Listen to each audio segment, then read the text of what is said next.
धरती के कुछ हिस्से ऐसे हैं जहां जिंदगी किसी सुविधा का नाम नहीं, बल्कि हर दिन लड़ी जाने वाली एक खामोश जंग है।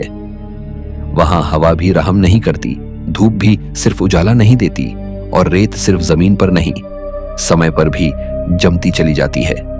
फिर भी इन वीरानियों के बीच कुछ बस्तियां आज तक सांस ले रही हैं। इस यात्रा में हम ऐसे ही मरुस्थलीय ठिकानों की ओर बढ़ेंगे जहां इंसान ने सिर्फ जीना नहीं सीखा, बल्कि असंभव के सामने टिके रहना भी सीखा है। नंबर 1, डालोल, जहां धरती झर उगलती है और इंसान फिर भी लौटते हैं। इथियोपिया के उत्तर में स्थित डालोल पहली नजर में किसी दूसरे ग्रह का हिस्सा लगता है। यहाँ की जमीन पीले, हरे और नारंगी रंगों से चमकती दिखाई देती है, लेकिन यह सुंदरता जितनी आकर्षक है उतनी ही खतरनाक भी। खौलते अम्लीय कुंड, जहरीली गैसें और लगभग पूरे वर्ष 40 डिग्री सेल्सियस से ऊपर बना रहने वाला तापमान इस जगह को दुनिया के सबसे क्रूर वातावरणों में बदल देता है। यहाँ कोई पारंपरिक नगर नहीं बसा, कोई स्थायी सुविधा नहीं, कोई सामान्य जीवन नहीं। फिर भी हर दिन नमक काटने वाले मजदूर इस नरक जैसे विस्तार में उतरते हैं। वे तेज धूप के नीचे हाथों से नमक की पट्टियां काटते हैं, उन्हें ढोते हैं और घंटों तक उस गर्मी में टिके रहते हैं जहां शरीर की हर सांस पर खतरा मंडराता है। इस जगह का सबसे विचित्र पक्ष यह है कि यहाँ काम करने वाले लोग जानते हैं कि रात बिताना लगभग असंभव है, इसलिए वे शाम होते ही लौट जाते हैं। डालोल एक ऐसा स्थान है जहां इंसान प्रकृति पर विजय नहीं पाता, बल्कि बस उसके क्रोध के बीच थोड़ी देर के लिए खुद को टिकाए रखता है। वहां खड़े होकर यह एहसास होता है कि पृथ्वी के कुछ कोने जीवन के लिए नहीं बने थे, फिर भी मनुष्य ने मजबूरी, श्रम और जिद के सहारे उनमें अपनी उपस्थिति दर्ज करा दी। यही डालोल का सबसे बड़ा रहस्य है कि जहां ठहरना भी कठिन है, वहां लौटना रोज की नियति बना हुआ है। नंबर 2, मेयमंद, पत्थरों में बसा वह गांव जहां समय आज भी ठहरा हुआ लगता है। ईरान के शुष्क पर्वतीय क्षेत्र में बसा मेयमंद किसी साधारण गांव की तरह नहीं दिखाई देता। यहां पहुंचते ही सबसे पहले जो चीज चौंकाती है वह है चट्टानों के भीतर तराशी गई बस्तियां। ऐसा लगता है जैसे इंसान ने घर नहीं बनाए, बल्कि पत्थरों ने खुद उन्हें जन्म दिया हो। माना जाता है कि यह दुनिया की सबसे प्राचीन निरंतर आबाद बस्तियों में से एक है, जिसकी जड़ें हजारों वर्ष पीछे तक जाती हैं। यहाँ सैकड़ों चट्टानी घर हैं और उनके भीतर बने छोटे छोटे कक्ष आज भी जीवन की आहट संजोए हुए हैं। इन गुफानुमा घरों की सबसे अद्भुत बात यह है कि वे मौसम के विरुद्ध अपने आप ढाल बन जाते हैं। गर्मियों में भीतर ठंडक बनी रहती है और सर्दियों में वही पत्थर ऊष्मा संभाल लेते हैं।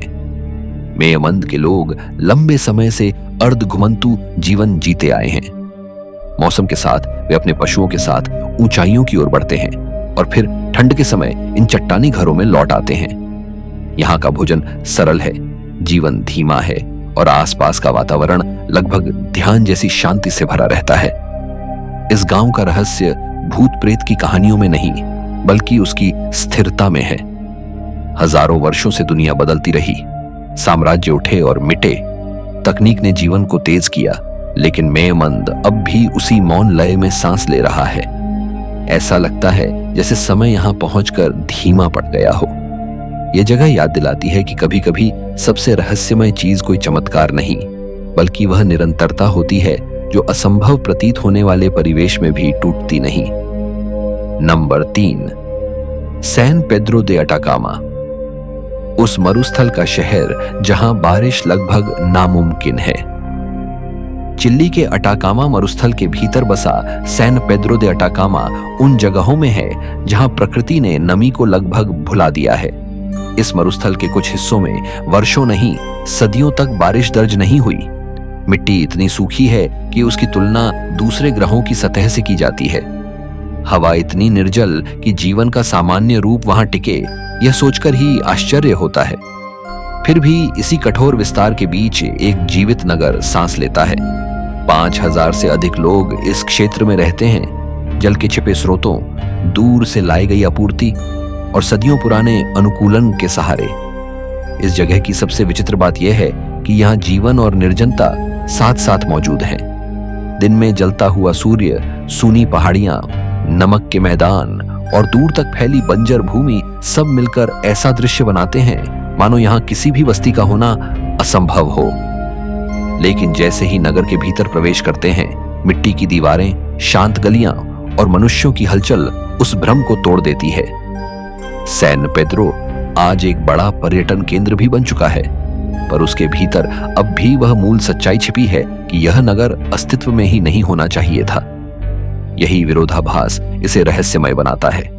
यहाँ हर बूंद पानी का अर्थ अलग है, हर छांव का महत्व अलग है और हर सांस इस बात की गवाही देती है कि मनुष्य ने उन जगहों में भी घर बना लिए जहां प्रकृति ने जैसे साफ मना कर दिया था। सैन पेद्रो द अटाकामा सिर्फ एक मरुस्थलीय बस्ती नहीं, बल्कि सूखे के बीच जिद से जली हुई जीवन की लौ है। Number 4, Timbuktu. माली का टिम्बकटू कभी धन, विद्या और व्यापार का प्रतीक था। आज वही नगर सहारा के फैलते सन्नाटे से घिरा खड़ा है। यह शहर ऐसे भूभाग पर बसा है जहां गर्मी अक्सर 40 डिग्री से ऊपर पहुंच जाती है। रेत के तूफान रास्तों को निगल सकते हैं और हर साल रेगिस्तान थोड़ा और आगे बढ़ आता है। फिर भी यहाँ जीवन समाप्त नहीं हुआ।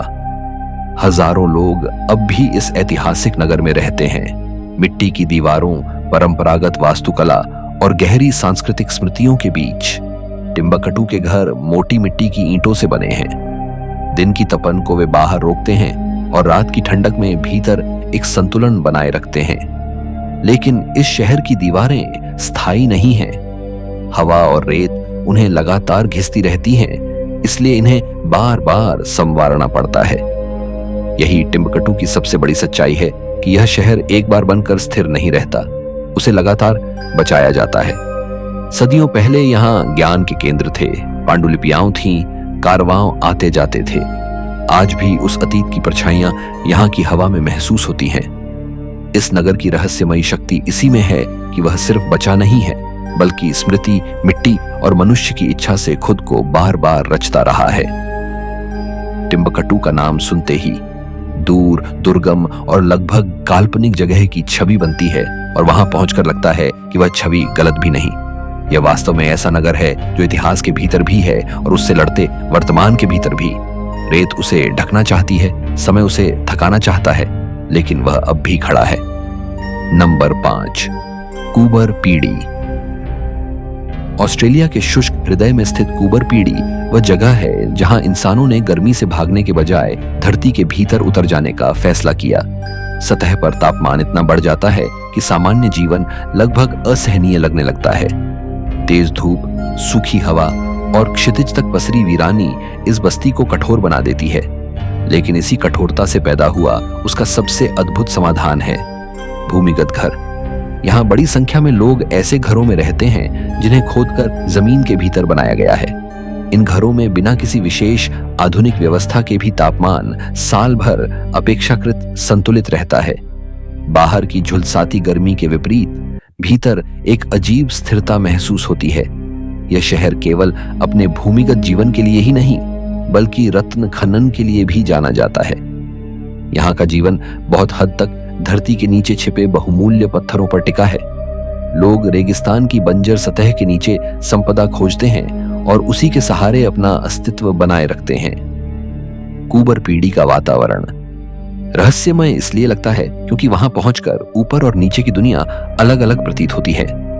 सतह पर वीरानी, तपन और लगभग खालीपन है, जबकि नीचे जीवन, घर, गलियारे और दिनचर्या।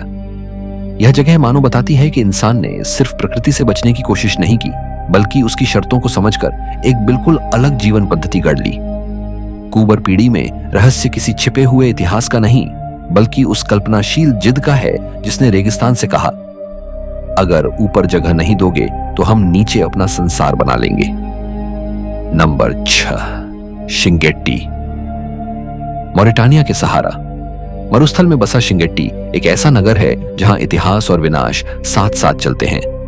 यह कभी व्यापार और विद्या का महत्वपूर्ण पड़ाव था, लेकिन आज उसकी सबसे बड़ी लड़ाई समय या शत्रु से नहीं, बल्कि रेत से है। यहाँ के चारों ओर उठते विशाल बालू टीले हर साल थोड़ा थोड़ा आगे बढ़ते हैं, मानो पूरा नगर किसी धीमी मृत्यु की ओर धकेला जा रहा हो। तापमान 40 डिग्री से ऊपर चला जाता है, जल सीमित है और आंधियां इस जगह को लगातार बदलती रहती हैं। कई पुराने मकान पहले ही आधे या पूरे रेत में समा चुके हैं, फिर भी इस शहर की सांसें पूरी तरह बंद नहीं हुई। कुछ लोग अब भी यहाँ रहते हैं, पुरानी इमारतों की देखभाल करते हैं और उन पुस्तकालयों की रक्षा करते हैं जिनमें सदियों पुरानी पांडुलिपियां सुरक्षित हैं। यही बात शिंगेट्टी को साधारण खंडहर नहीं बनने देती। वहां सिर्फ पत्थर और मिट्टी नहीं बचे, बल्कि ज्ञान की परंपरा अब भी किसी धीमी रोशनी की तरह जल रही है। इस शहर की गलियों में चलते हुए ऐसा लगता है जैसे हर दीवार समय से थोड़ा झुक चुकी है, फिर भी गिरी नहीं। शिंगेट्टी का रहस्य उसकी निस्तब्धता में है। वहां कोई तेज हलचल नहीं, कोई आधुनिक शोर नहीं, बस हवा, रेत और पुराने पत्थरों की गूंज है। यह नगर हमें दिखाता है कि कभी कभी सभ्यताएं एकदम से नहीं मिटती, वे धीरे धीरे ढकती जाती हैं, कण कण करके, और फिर भी उनकी आत्मा पूरी तरह गायब नहीं होती। शिंगेट्टी उसी आधी डूबी हुई आत्मा का नाम है। नंबर 7, शिबाम। यमन की शिबाम पहली झलक में ही चकित कर देती है। रेगिस्तानी घाटी के बीच अचानक मिट्टी की ऊंची ऊंची इमारतें उठती दिखाई देती हैं, मानो किसी ने बंजर धरती से सीधे आकाश की ओर शहर खड़ा कर दिया हो। 5 से 11 मंजिल तक उठती ये इमारतें कई सदियों पहले बनाई गई थीं, जब सीमित जगह, कठोर मौसम और सामुदायिक सुरक्षा ने लोगों को ऊपर की ओर बढ़ने पर मजबूर किया। इन्हें देखकर विश्वास करना कठिन होता है कि यह सब धूप में सुखाई गई मिट्टी की ईंटों से बना है। शिबाम की असली शक्ति उसकी ऊंचाई में नहीं, उसकी नाजुकता में छिपी है। यह शहर जितना अद्भुत है, उतना ही नश्वर भी। बारिश, क्षरण और समय इन इमारतों को लगातार नुकसान पहुंचाते हैं, इसलिए इन्हें बार बार सुधारा जाता है। यहां रहना सिर्फ पुराने घरों में रहना नहीं, बल्कि उन्हें जीवित रखना भी है। शिबाम का दृश्य इसलिए रहस्यमय लगता है क्योंकि वह असंभव का आकार ले चुका है। रेगिस्तान के बीच मिट्टी की दीवारों से बना एक ऊर्ध्वाधर नगर, यह विचार ही इतना असामान्य है कि पहली बार देखने वाला कुछ क्षणों के लिए ठिठक जाता है। यहां हजारों लोग आज भी रहते हैं और उनकी मौजूदगी इस बात की गवाही देती है कि परंपरागत बुद्धि आधुनिक चमत्कारों से कम नहीं होती। शिबाम हमें दिखाती है कि जब परिस्थितियां सीमाएं तय करती हैं, तो मनुष्य उन्हीं सीमाओं को वास्तुकला में बदल देता है। यह शहर मिट्टी का है, लेकिन उसकी कल्पना पत्थर से भी अधिक मजबूत है, और शायद यही वजह है कि सदियों बाद भी वह मरुस्थल के बीच खड़ा होकर हमें चुपचाप विस्मित करता रहता है। Number 8, Siva oasis. मिस्र के विशाल सहारा मरुस्थल के बीच सीवा ओएसिस किसी रहस्य की तरह छिपी हुई लगती है। चारों ओर रेत, सूखा और लंबी दूरी तक फैला शून्य, लेकिन उसके भीतर एक हरित संसार सांस लेता है। यह विरोधाभास ही सीवा की पहली पहचान है। जहां वर्षा लगभग न के बराबर हो, वहां हजारों लोगों का बसे रहना अपने आप में चमत्कार जैसा प्रतीत होता है। इस पूरे क्षेत्र का जीवन प्राकृतिक जलस्रोतों पर आधारित है। अनेक झरने और भूमिगत पानी इस मरुस्थलीय दुनिया को टिकाए रखते हैं। इन्हीं की वजह से यहाँ खजूर और जैतून के विस्तृत बाग विकसित हुए और सूखी भूमि को खेती योग्य बनाया गया। सीवा के घर पारंपरिक मिश्रण से बनाए जाते रहे हैं, जिसमें नमक और मिट्टी मिलाकर ऐसी दीवारें तैयार की जाती हैं जो भयंकर गर्मी में भी भीतर ठंडक बनाए रखें। लेकिन सीवा को सिर्फ पानी और हरियाली खास नहीं बनाते। इसकी अपनी भाषा, अपनी सांस्कृतिक पहचान और अलग जीवन लय है, जो लंबे समय तक बाहरी दुनिया से कटे रहने के कारण सुरक्षित रह सकी। इस ओएसिस में चलते हुए ऐसा लगता है जैसे आप रेगिस्तान के भीतर नहीं, बल्कि किसी गुप्त लोक में प्रवेश कर रहे हों। बाहर सहरा की कठोरता है, भीतर जल, पेड़, बस्तियां और मनुष्यों की निरंतर धड़कन। यही द्वैत इसे रहस्यमय बनाता है। सीवा साबित करती है कि जीवन कभी कभी वहां नहीं पनपता जहां स्थितियां अनुकूल हों, बल्कि वहां पनपता है जहां कोई छिपा हुआ स्रोत उसे सहारा दे रहा हो। वह स्रोत हमेशा दिखाई नहीं देता, लेकिन उसी पर पूरी दुनिया टिकी होती है। Number 9, death valley junction. दुनिया की भीषण गर्मी के किनारे टिका लगभग भुला दिया गया ठिकाना। अमेरिका में डेथ वैली के पास स्थित डेथ वैली जंक्शन उन जगहों में है जहां पहुंचकर सबसे पहले खालीपन महसूस होता है। यह कोई व्यस्त नगर नहीं, न ही सामान्य आबादी वाला कस्बा। यह एक ऐसा मरुस्थलीय ठिकाना है जो धरती की सबसे भीषण गर्मी के पड़ोस में टिका हुआ है। आसपास का क्षेत्र अत्यंत शुष्क है, वर्षा बहुत कम होती है और तापमान का इतिहास स्वयं भय पैदा कर देता है। फिर भी इस सूने विस्तार में कुछ लोग आज भी रह रहे हैं। यहाँ की सबसे विचित्र बात यह है कि इतनी कठोर परिस्थितियों के बीच भी मानवीय सांस्कृतिक गतिविधि पूरी तरह समाप्त नहीं हुई। लगभग निर्जन वातावरण में एक ऐतिहासिक भवन, कुछ पुरानी संरचनाएं और कला से जुड़ा एक जीवित केंद्र इस जगह को सिर्फ सुनसान मरुस्थलीय चौकी बनने से रोकते हैं। लेकिन रोजमर्रा का जीवन यहाँ किसी सुविधा पर आधारित नहीं, बल्कि बेहद सावधानी पर टिका है। पानी का हर उपयोग सोचा समझा होता है, दूरी हर चीज को मुश्किल बना देती है और अलगाव इस जगह का स्थायी साथी है। डेथ वैली जंक्शन रहस्यमय इसलिए लगता है क्योंकि वह एक सीमा रेखा पर खड़ा है, जीवित और निर्जीव के बीच, आबादी और परित्याग के बीच, संस्कृति और वीरानी के बीच। वहां जाकर लगता है कि कुछ जगहें इसलिए नहीं टिकती कि वे समृद्ध हैं, बल्कि इसलिए टिकती हैं कि उन्हें छोड़ देने के लिए भी किसी हद तक साहस चाहिए। यह बस्ती उसी जिद का प्रतीक है जो चरम गर्मी के बिल्कुल किनारे भी अपना नाम मिटने नहीं देती। नंबर 10, वाजिर। वह कठोर धरती जहां हर दिन पानी तक पहुंचना ही एक संघर्ष है। केन्या के उत्तर पूर्वी शुष्क क्षेत्र में स्थित वाजिर ऐसे भूभाग का नाम है जहां जीवन का सबसे बड़ा प्रश्न है, पानी कहां से आएगा। यहां का परिदृश्य दूर तक फैली सूखी भूमि, विरल वनस्पति और जलते हुए आकाश से बना है। तापमान अक्सर 40 डिग्री से ऊपर चला जाता है और वर्षा इतनी कम होती है कि हर मौसम अनिश्चितता लेकर आता है। लेकिन इस कठोरता के बीच भी समुदाय जीवित हैं, क्योंकि उन्होंने अपनी दुनिया को उन कुओं के आसपास रचा है जो इस क्षेत्र की असली जीवन रेखा है। कुछ कुएं बहुत पुराने हैं और उनके चारों ओर इंतजार, श्रम और आशा का दैनिक चक्र चलता है। कई लोगों को पानी के लिए लंबी दूरी तय करनी पड़ती है। कभी कभी यह सिर्फ एक काम नहीं, पूरा दिन निगल लेने वाला संघर्ष बन जाता है। वाजिर की जिंदगी स्थिर नहीं है।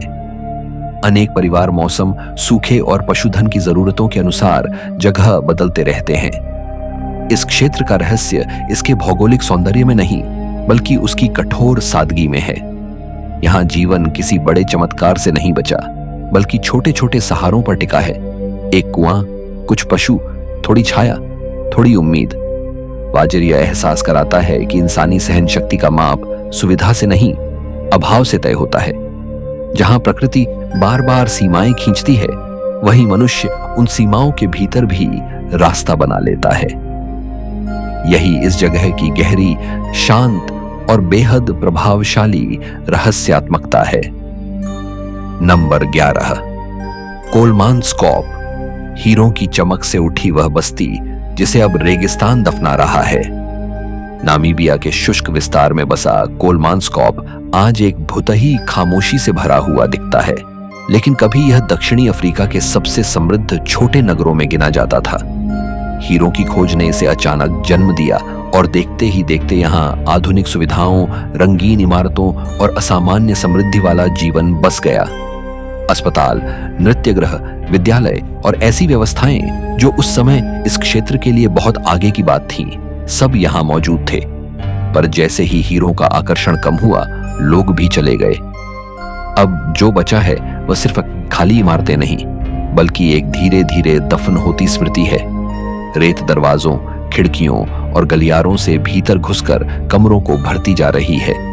कुछ कमरों में फर्श दिखाई नहीं देता, सिर्फ उठी हुई बालू की परतें दिखाई देती हैं, जैसे घरों के भीतर छोटा सा मरुस्थल उगाया हो। इस जगह का सन्नाटा बहुत असामान्य है। हवा चलती है, रेत सरकती है और ऐसा लगता है मानो नगर अब भी पूरी तरह मरा नहीं, बल्कि किसी धीमे विस्मरण में फंसा हुआ है। कोलमान्स्कॉप की रहस्यमयता उसकी वीरानी से कहीं अधिक उसकी विडंबना में है। जो जगह कभी अपार संपदा का प्रतीक थी, वही अब प्रकृति के सामने इतनी असहाय दिखाई देती है। यहां समय ने एक झटके में कुछ नहीं तोड़ा, उसने बस धीरे धीरे सब कुछ वापस ले लिया, और यही धीमा लोभ इस बस्ती को असाधारण बना देता है। नंबर 12, हुआ काचीना। अनंत टीलों के बीच बसी वह नखलिस्तान जहां सन्नाटा और रोमांच साथ रहते हैं। पेरू के मरुस्थल में बसी हुआ काचीना पहली नजर में अविश्वसनीय लगती है। चारों ओर दूर तक उठते रेत के विशाल टीले और उनके बीच अचानक उभरता एक जलभरा छोटा सा संसार। यह विरोधाभास इतना तीखा है कि कुछ पल के लिए लगता है मानो आंखें भ्रम देख रही हों। इस छोटी सी नखलिस्तान बस्ती में बहुत कम लोग रहते हैं, लेकिन उसका दृश्य ऐसा है कि वह लंबे समय तक स्मृति से मिटता नहीं। दिन के समय तीखी धूप टीलों को चमकते हुए सोने जैसा बना देती है। शाम ढलते ही वही रेत गहरे नारंगी और धुंधले साए में बदल जाती है। हुआ काचीना की सबसे खास बात यह है कि यहाँ शांति और उग्रता दोनों साथ रहते हैं। एक ओर जल के किनारे ठहराव, ताड़ के पेड़ और स्थिर दृश्य है, दूसरी ओर ऊंचे टीलों पर दौड़ते वाहन, फिसलती रेत और रोमांच की चीखती लय। यह बस्ती सिर्फ एक सुंदर दृश्य नहीं, बल्कि रेगिस्तान के स्वभाव का द्वंद्व है। वह आकर्षित भी करता है और चुनौती भी देता है। हुआ काचीना रहस्यमय इसलिए लगती है क्योंकि उसका अस्तित्व अपने परिवेश से मेल नहीं खाता। इतने सूखे विस्तार में यह जल, यह हरियाली, यह ठहराव, सब कुछ किसी छिपे रहस्य का हिस्सा प्रतीत होता है। वहां खड़े होकर महसूस होता है कि प्रकृति कभी-कभी चरम विरोधों को एक ही फ्रेम में रख देती है, और वही दृश्य सबसे यादगार बनता है।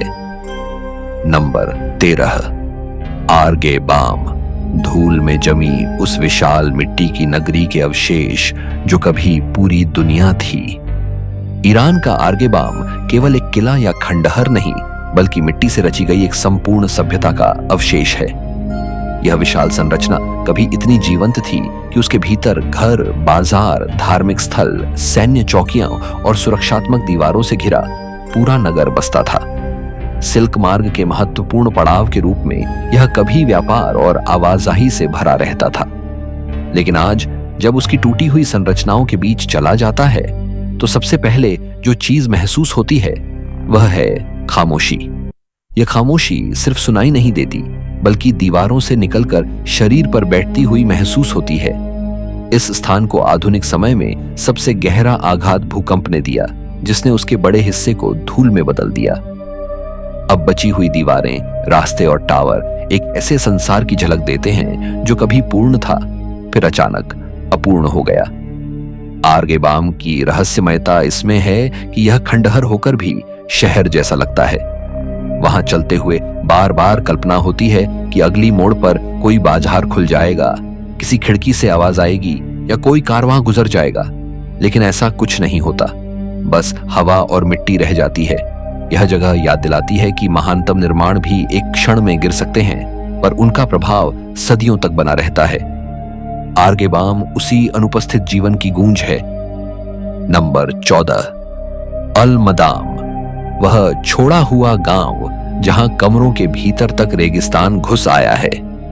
संयुक्त अरब अमीरात के मरुस्थलीय विस्तार में स्थित अल मदाम एक ऐसा छोड़ा हुआ गांव है जो पहली नजर में साधारण लगता है, लेकिन भीतर कदम रखते ही उसका अजीब स्वभाव सामने आने लगता है। बाहर से इमारतें अब भी खड़ी दिखाई देती हैं, मानो लोग बस कुछ देर पहले यहां से निकले हों। लेकिन जैसे ही किसी कमरे में प्रवेश करते हैं, पता चलता है कि असली मालिक अब कोई और है, रेत। वह दरवाजों की दरारों, टूटी खिड़कियों और खुली चौखटों से अंदर आकर कमरों को धीरे धीरे भरती जा रही है। कुछ जगहों पर फर्श गायब हो चुका है और सिर्फ बालू की उठी हुई परतें दिखती हैं। इस गांव के परित्याग की स्पष्ट कहानी आज भी धुंधली है। लोग क्यों गए, कब गए और क्यों वापस नहीं आए, इन सवालों का उत्तर जितना अनिश्चित है, उतना ही यह स्थान बेचैन करने वाला बन जाता है। अल मदाम में कोई तेज डर नहीं है, बल्कि एक धीमा असहजपन है। ऐसा लगता है जैसे यह गांव खत्म नहीं हुआ, बल्कि बस धीरे धीरे मिटाया जा रहा है। यहाँ रहस्य किसी दंत कथा का नहीं, बल्कि उस अधूरेपन का है जो हर खाली घर में महसूस होता है। दरवाजे हैं, कमरे हैं, आंगन है, लेकिन जीवन नहीं है। फिर भी पूरी तरह मृत्यु भी नहीं, क्योंकि रेत का यह निरंतर प्रवेश बताता है कि यह स्थान अब भी बदल रहा है। अलमदाम एक ऐसी जगह है जहां अनुपस्थिति भी सक्रिय महसूस होती है। नंबर 15, तुर्पान का उइघर गांव। आग बरसाती धरती पर इंसानी अनुकूलन का जीवित चमत्कार। चीन के तुर्पान क्षेत्र में बसे उइघर गांव उन दुर्लभ उदाहरणों में है जहां मनुष्य ने चरम गर्मी को हराने के लिए प्रकृति की बारीकियों को गहराई से समझा। यह क्षेत्र समुद्र तल से नीचे स्थित निम्न बेसिनों, तीखी धूप और भयंकर गर्मी के लिए जाना जाता है। गर्मियों में तापमान इतना बढ़ सकता है कि खुले भूभाग पर टिकना ही कठिन हो जाए। लेकिन इसी क्षेत्र में जीवन सिर्फ बचा नहीं, बल्कि व्यवस्थित रूप से फला फूला है। इसका सबसे बड़ा कारण है प्राचीन भूमिगत जल प्रणाली, जिसने दूरस्थ पर्वतीय स्रोतों से पानी को इस सूखी धरती तक पहुंचाने का रास्ता बनाया। यही पानी अंगूर की बेलों, फसलों और बस्तियों को जीवन देता है। यहाँ की गलियां अक्सर बेलों की छाया से ढकी होती हैं, आंगन भीतर की ओर खुलते हैं और पारंपरिक घरों की बनावट गर्मी को कम करने के लिए अनुकूलित की गई है। इस पूरे परिवेश में एक शांत चतुराई दिखाई देती है, जैसे हर चीज सदियों की परीक्षा के बाद अपने अंतिम रूप तक पहुंची हो। तुर्पान का रहस्य इसकी कठिनाई में नहीं, बल्कि उसकी समाधान शक्ति में है। इतनी उष्ण और सूखी धरती पर सिर्फ पानी ढूंढ लेना ही अद्भुत नहीं, बल्कि उसके आधार पर संस्कृति, खेती और स्थायी जीवन विकसित कर लेना कहीं अधिक असाधारण है। यह गांव दिखाते हैं कि मनुष्य ने कई बार प्रकृति को हराया नहीं, बल्कि उसकी गुप्त लयों को समझकर अपने पक्ष में मोड़ लिया, और यही उन्हें रेगिस्तान की सबसे प्रभावशाली मानवीय उपलब्धियों में शामिल करता है। Number 16, Nazca. सूखे रेगिस्तान पर उकेरा गया वह रहस्यमय संदेश जिसे आज भी कोई पूरी तरह नहीं पढ़ सका। पेरू का नाज़का क्षेत्र मरुस्थल की उस चुप्पी को अपने भीतर संजोए हुए है, जिसके नीचे एक विशाल पहेली छिपी है। जमीन से देखने पर यह क्षेत्र किसी साधारण सूखी धरती जैसा लग सकता है, लेकिन ऊंचाई से वही भूमि अचानक रेखाओं, ज्यामितीय आकारों और विशाल आकृतियों में बदल जाती है। ये चिन्ह इतने बड़े हैं कि उनका वास्तविक रूप तभी समझ आता है जब उन्हें ऊपर से देखा जाए। यही बात सबसे अधिक चकित करती है। हजारों वर्ष पहले ऐसी आकृतियां किस उद्देश्य से बनाई गई, किस समझ के साथ बनाई गई, और क्यों ऐसी बनाई गई कि उनका पूरा रूप ऊपर से ही स्पष्ट हो? ये प्रश्न आज भी पूरी तरह सुलझ नहीं सके। कुछ लोग इन्हें खगोलीय संकेतों से जोड़ते हैं, कुछ धार्मिक अनुष्ठानों से और कुछ जल से जुड़े प्राचीन प्रतीकों से, लेकिन कोई एक उत्तर सब पर भारी नहीं पड़ता। नाज़का की सबसे अद्भुत बात यह है कि यह रहस्य ऐसे मरुस्थल में बचा रहा जहां वर्षा अत्यंत कम होती है, मानो प्रकृति ने स्वयं इन रेखाओं को मिटने नहीं दिया। वहां जाकर लगता है कि यह सिर्फ कला या संकेत नहीं, बल्कि समय के पार भेजा गया कोई मौन संदेश है। संदेश ऐसा जिसकी भाषा हमारे पास पूरी नहीं है। नाज़का इसलिए असाधारण है क्योंकि वह हमें हमारे ज्ञान की सीमा याद दिलाता है। हम उसे देख सकते हैं, माप सकते हैं, गिन सकते हैं, पर शायद अब भी ठीक से पढ़ नहीं पाए हैं। नंबर 17, कंदोवान। पहाड़ की देह में बसाई गई वह जीवित बस्ती जो प्रकृति का हिस्सा बन चुकी है। ईरान के पर्वतीय क्षेत्र में स्थित कंदोवान उन बस्तियों में है जिन्हें देखकर लगता है कि मनुष्य और प्रकृति के बीच की सीमा सचमुच मिट सकती है। दूर से यह जगह शंकु आकार की चट्टानों का समूह दिखाई देती है, लेकिन पास जाने पर स्पष्ट होता है कि ये सिर्फ भू आकृतियां नहीं, बल्कि घर हैं। ज्वालामुखीय पत्थर से बनी इन संरचनाओं को लोगों ने तराश कर रहने योग्य बना लिया और धीरे धीरे एक पूरी बस्ती का रूप दे दिया। कुछ घर कई स्तरों तक ऊपर उठते हैं और उनके भीतर रहने, सामान रखने और पारंपरिक जीवन जीने के लिए अलग अलग हिस्से बनाए गए हैं। इन पत्थरीले घरों की सबसे बड़ी विशेषता उनका स्वाभाविक ताप संतुलन है। मोटी चट्टानें भीतर गर्मियों में ठंडक और सर्दियों में गर्माहट बनाए रखती हैं। यही कारण है कि यह वास्तुशैली केवल सुंदर या विचित्र नहीं, बल्कि अत्यंत व्यावहारिक भी है।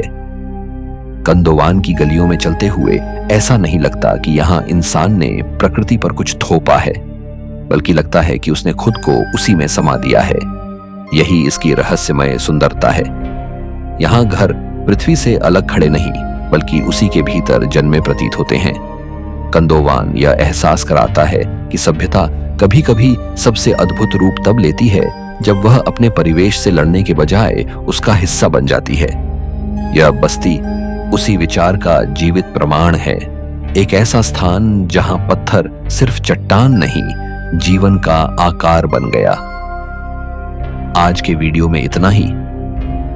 इन मरुस्थलीय बस्तियों ने यह साबित किया कि दुनिया की सबसे कठोर जगहों में भी इंसान सिर्फ टिकता नहीं, बल्कि अपनी मौजूदगी को एक कहानी में बदल देता है।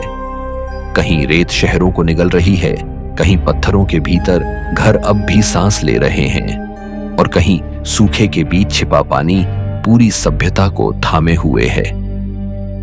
यही जगहें हमें याद दिलाती हैं कि रहस्य हमेशा अंधेरे में नहीं छिपे होते। कई बार वे धूप से जलती हुई धरती पर भी खुले पड़े होते हैं।